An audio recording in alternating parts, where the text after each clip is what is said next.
This channel does not promote any violent, harmful, or illegal activities. All content provided by this channel is meant for an education purpose only.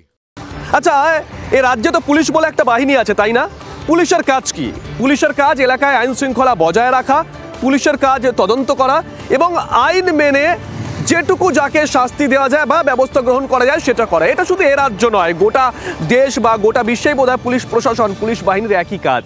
কিন্তু এ রাজ্যে এত দক্ষ officer থাকা সত্ত্বেও সবসময় কি police তার কাজ করছে?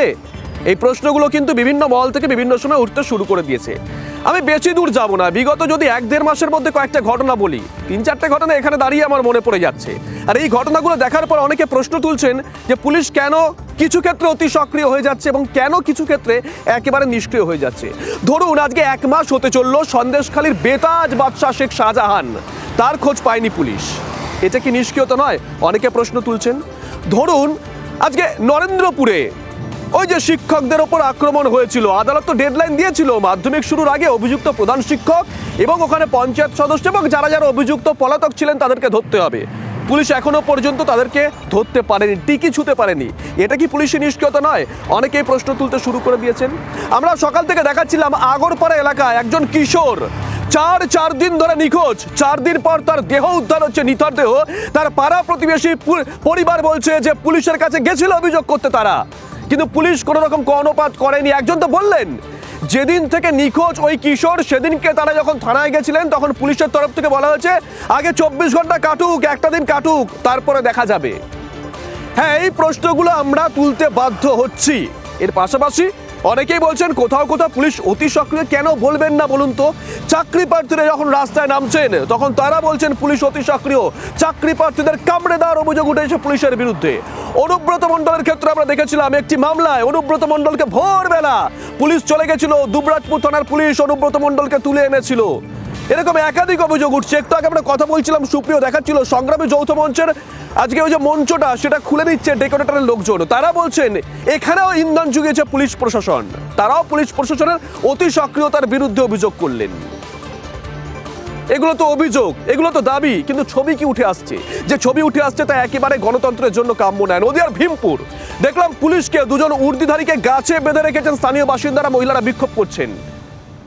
আবার কি দেখলাম আজকে সকাল থেকে দেখাচ্ছি আমরা পূর্ব মেদিনীপুর ময়নায়, সেখানে আক্রান্ত হচ্ছে পুলিশ। কোনোটাই কি ভালো সমাজের জন্য? না, কোনোটাই সমাজের জন্য ভালো নয়। কিন্তু কেন হচ্ছে? আসুন আমরা এর উত্তর খোঁজার চেষ্টা করি। এই মুহূর্তে আমি যেমন বাইরে আছি, স্টুডিও আমার সঙ্গে রয়েছেন আমাদের 2জন সহকর্মী লিমা এবং রুমেলা। বাইরে থেকে রয়েছেন অপর 3জন সহকর্মী, রয়েছেন কনিষ্ক, অনন্ত এবং শুভতোষ। এক এক করে যাই, কনিষ্কর কাছে একটু যাই। কনিষ্ক, এই 2-3 দিন আগেকার ঘটনা, নদিয়ার ভীমপুর, রাজ্যের মুখ্যমন্ত্রী, রাজ্যের পুলিশ মন্ত্রী ওই দিন জেলাতে উপস্থিত ছিলেন। আমরা কি দেখলাম? পুলিশ নাকি একটি গ্রাম্য বিবাদ মেটাতে গিয়েছিল, গিয়ে একটা পক্ষ নেয় এবং সাধারণ মানুষের একাংশ অভিযোগ করেন পক্ষপাতিত্ব করছে পুলিশ, তাই তারা পুলিশকে বেঁধে রেখেছে। যখন এই ছবি আমাদের কাছে টাটকা, তখন খবর পাওয়া যাচ্ছে ময়নায় সেখানে রাতে পেট্রোলিংয়ের সময় আক্রান্ত হচ্ছেন 4 জন পুলিশ কর্মী। ঠিক কি ঘটেছে কনিষ্ক? দেখো, তোমার কথার রেস ধরে বলি যে বিগত দিনে বেশ কয়েক জায়গায় যে পুলিশ আক্রান্ত হচ্ছে, কোথাও না কোথাও জনরোষের বহিঃপ্রকাশ হচ্ছে বলে আমরা কিন্তু দেখতে পাচ্ছি। আজকে অর্থাৎ গতকাল রাত্রিবেলা নাইট পেট্রোলিং করার সময় পূর্ব মেদিনীপুরের ময়নাতে যেখানে পুলিশের যে পেট্রোলিং কার, সেই পেট্রোলিং কারের উপরে হামলা চালালো কে বা কারা, সেই নিয়ে যখন প্রচণ্ড সংশয় চলছে বা এলাকায় চর্চা চলছে, তখনই জানা গেল অর্থাৎ পুলিশ সূত্রেই খবর যে বেশ কিছু দুষ্কৃতী এলাকায় মদের আড্ডায় বসেছিল।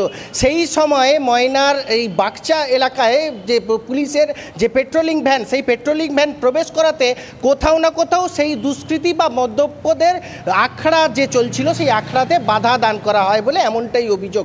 সেই বাধা দানের জেরে ক্ষোভে এবং আক্রোশে বাঁশ, লাঠি থেকে ইট এবং ডাবের খোলা সহ নানা জিনিস নিয়ে যেগুলো হাতের কাছে পেয়েছে সেইগুলো নিয়ে কিন্তু পুলিশ গাড়ির উপরে হামলা চালায়। এই পেট্রোলিং চলার সময় গাড়িতে ছিল 1 পুলিশ আধিকারিক সহ 4 কনস্টেবল। প্রত্যেকেই কিন্তু আহত হয়েছে, গাড়ির চালকও আহত হয়েছে। মূলত বিষয়টা কোথাও না কোথাও যে নৈশ টহলদারির বিষয়তে সেখানে যাতে বাধা দান হয়ে যাচ্ছে বা দুষ্কৃতির স্বর্গরাজ্য হয়ে যাচ্ছে, এই বিষয়টা থেকে যাতে কোনোভাবে তাদের কনিষ্ক, এখানে কি পুলিশ অনুমান করতে পারেনি যে ওখানে কারা আছেন, তারা নটোরিয়াস কিনা, তারা কতটা বাধা দিতে পারেন, তাদের কাছে কোনো অস্ত্র আছে কিনা? এটাও তো পুলিশের গোয়েন্দা বিভাগের একটা কাজের মধ্যে পড়ে কনিষ্ক। একদম পুলিশের যে এই যে ডিআইবি সেক্টর, সেই ডিআইবি সেক্টরে কার্যত ফেলিওর যে কারণেই কিন্তু এই ঘটনাটা ঘটলো। অর্থাৎ ওই এলাকা ময়নার বাগচায় প্রতিনিয়ত 21-এর বিধানসভা থেকে শুরু করে 23-এর পঞ্চায়েত থেকে শুরু করে প্রতিনিয়ত কিন্তু রাজনৈতিক সংঘর্ষের ঘটনা ঘটেছে। কখনো বিজেপি তৃণমূল বা কখনো তৃণমূল বিজেপি, একাধিক কিন্তু রাজনৈতিক সংঘর্ষ প্রতিনিয়ত হয়। পূর্ব মেদিনীপুর জেলা যথেষ্ট সেনসিটিভ জায়গা। অর্থাৎ লিমা রুমেলা, দেখো আমাদের রাজ্যে তো দক্ষ পুলিশ আধিকারিকের কোনো অভাব নেই। যে কোনো মানুষ এক বাক্যে বলবেন আমাদের রাজ্যে অনেক পুলিশ অফিসার রয়েছেন যারা অনেকের থেকে অনেক বেশি দক্ষ, কিন্তু কেন তাও পুলিশের ভূমিকা নিয়ে প্রশ্ন উঠবে? তাহলে কি পুলিশ কাজ করতে চায় না, নাকি পুলিশ কাজ করতে পারছে না? আজকে বোধহয় এই প্রশ্নগুলো তোলার সময় এসেছে। লিমা রুমেলা।